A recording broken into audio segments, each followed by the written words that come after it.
The following is a presentation of Tuning into Sci-Fi TV, the viewer's guide to genre television. I won't hide anymore. I will live the life I choose.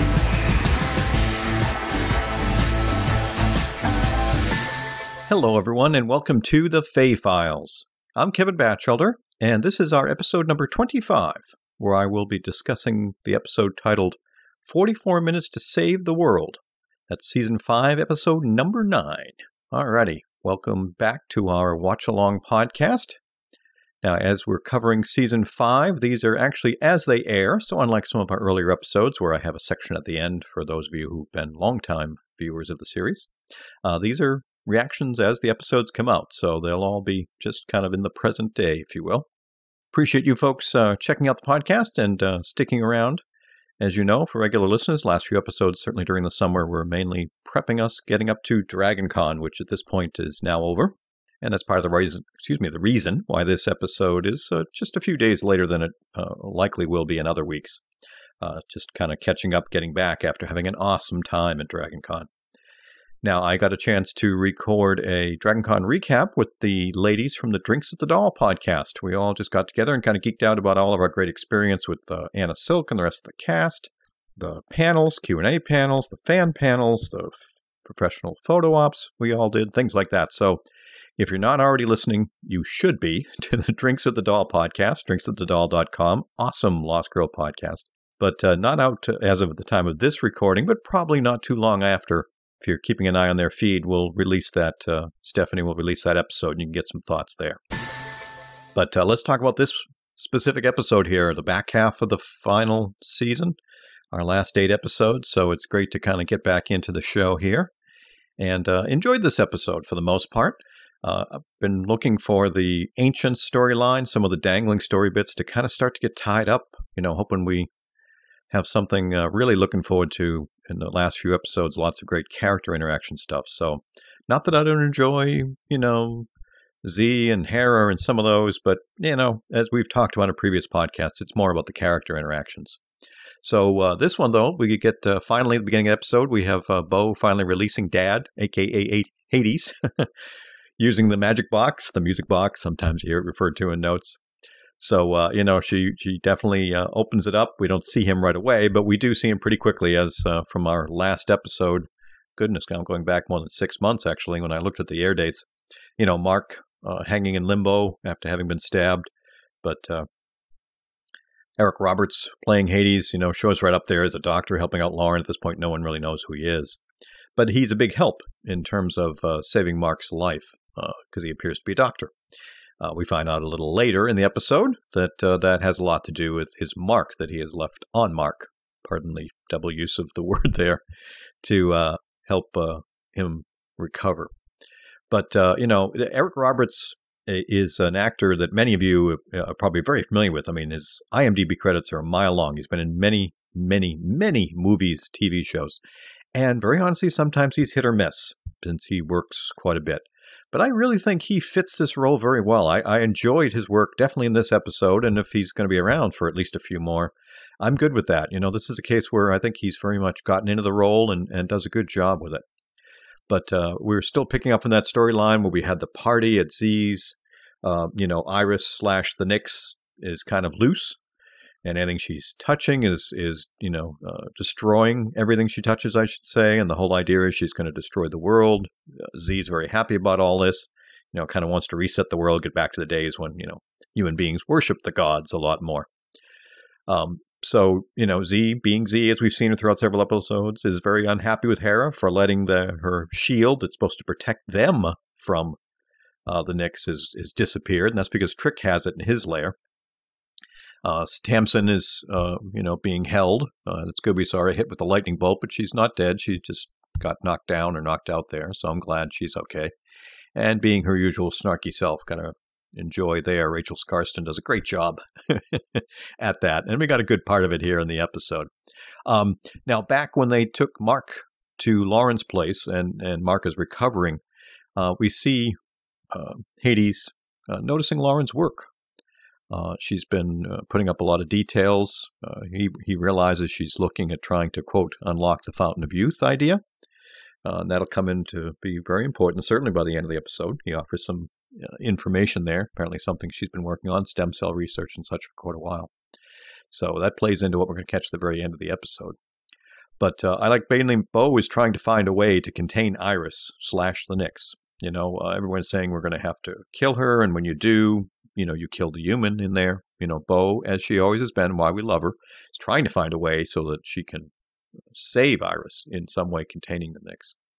But that's going to lead up to our big confrontation. So I like that that's where Bo's setting herself. I like that Z, pulls a few hairs from Tamsin's head and goes to Trick and offers an exchange. She'll let her go if he gives back the shield, which I guess is fine. That's to be expected in terms of what they're going to have there. But as Bo is going out trying to look for Iris, Dad is tagging along. They get to have a couple of chats, kind of to be expected in TV here, We have the world almost on the edge of total destruction, but we have to have time for our characters to talk about their issues. And certainly Bo and Dad are going to have issues. But that was okay. It wasn't that big of a distraction. It was okay. Enjoyed it kind of moving along that way. I really did like when at one point that Dad mentions Kenzie. Bo is not happy about that, telling him he has no right to even say her name. Love it. Even though we haven't had a chance to see Kenzie for several episodes, I love seeing Bo totally defend her. That was awesome. Eventually, Iris shows up at Dyson's place. She's still looking for Mark. That's what she's really looking for, teenage love kind of thing here. And that's where we have Alicia hanging out. So that for a while, they thought we might lose her, and definitely enjoying her as a secondary character here. But eventually, Bo ends up there along with Hades and Dyson to try to contain Iris, but also protect Alicia there. So that was good. I kind of enjoyed that. It didn't move too bad when they got to that point. But Iris is going to have none of this, put back the bracelet so that she can be controlled by her parents. So as much as Bo wants to try to save her, she really can't. It's becoming very obvious as the black mark on her is even advancing that she's not going to be able to do both, meaning save the human and protect the world by saving the Nix. By eliminating the Nix.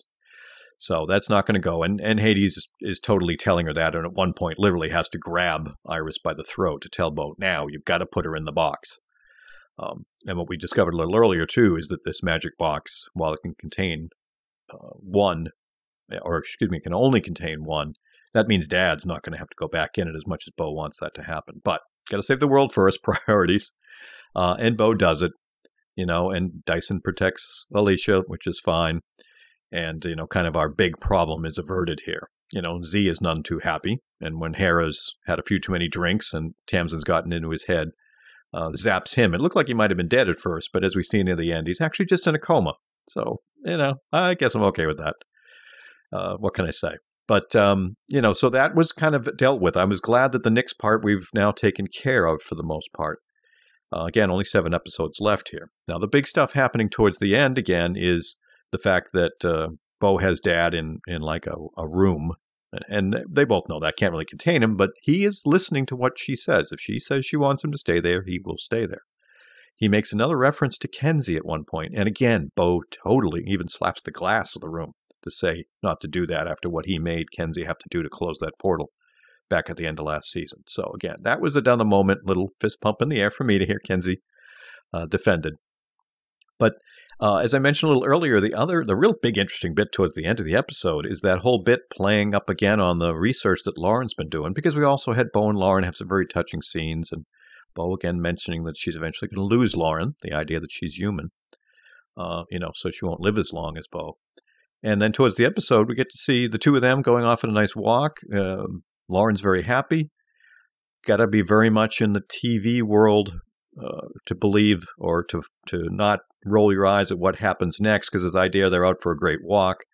And Lauren's so happy she just decides to walk into the street and just stands there proclaiming her love for Bo and how happy she is and all that.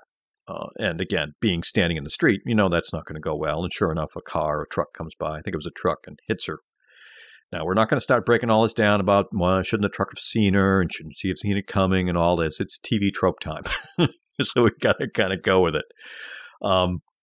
But along with her appearing naturally to be, very badly injured, Bo running up to her and leaning over her and wondering what's going to go on. And then all of a sudden we see Lauren with the blue eyes, and she appears to be the one initiating some chi movement between her and Bo.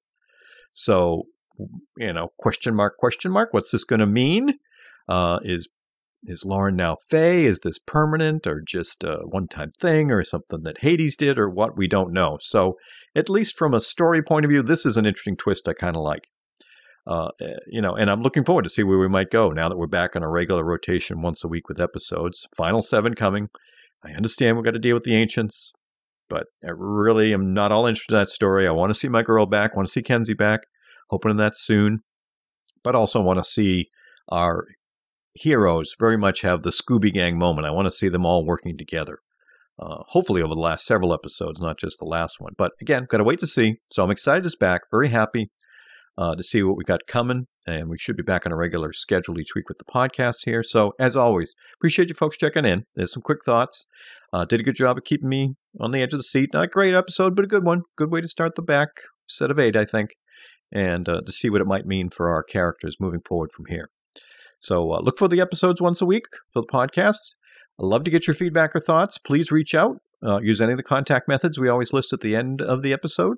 Love to hear from you there. And again, if you're not, please, you should be listening to Drinks of the Doll along with these. Certainly, I love every week listening to Chris and Annie and Stephanie discuss the episodes. So as a Lost Girl fan, we're coming down to the end, folks, here in the fall, just a few more weeks. So let's enjoy it. Let's have a great time with it.